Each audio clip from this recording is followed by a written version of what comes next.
সরকারি সম্পত্তি ভাঙচুর করা হয়েছে, অথচ সেই সংক্রান্ত মামলায় রুজু করেনি পুলিশ। কেন? পুলিশের কাছে আজ আদালত এই প্রশ্নই করেছে। একটা ঘটনা, তা নিয়ে মামলা, আর তারপরেই এই প্রশ্ন উঠে এসেছে যে রাজনৈতিক দলই সরকারি সম্পত্তি ভাঙচুর করুক না কেন, তাদের বিরুদ্ধে যথাযথ ব্যবস্থা নিতে হবে। অভিযুক্তদের বিরুদ্ধে কেন ভাঙচুরের ধারা প্রয়োগ করা হয়নি, এই প্রশ্ন হাইকোর্টের বিচারপতি তীর্থঙ্কর ঘোষ তুলেছেন। মালদায় পুকুরিয়া পঞ্চায়েত অফিস ভাঙচুর হয়, আর তা নিয়ে মামলা, আর সেখান থেকেই এই প্রশ্ন। অনুবাংশু আমাদের প্রতিনিধি আমাদের সঙ্গে রয়েছেন, আরো জানাচ্ছেন। অনুবাংশু, আদালত কি বলল আজ?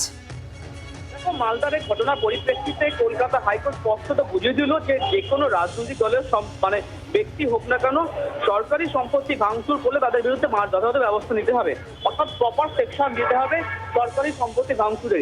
এই ক্ষেত্রে কিন্তু সেই সেকশন দেওয়া হয়নি, সেই কারণে আদালত এই প্রশ্ন তুলেছে এবং রাজ্যকে সময়সীমা দিয়েছে কিন্তু আগামী 17 তারিখ পর্যন্ত। এই 17 তারিখের মধ্যে রাজ্য পদক্ষেপ নিয়ে আগামী শুনানির দিন তারা রিপোর্ট পেশ করবে যে অভিযুক্তদের বিরুদ্ধে তারা কি প্রপার সেকশন দিল কিনা।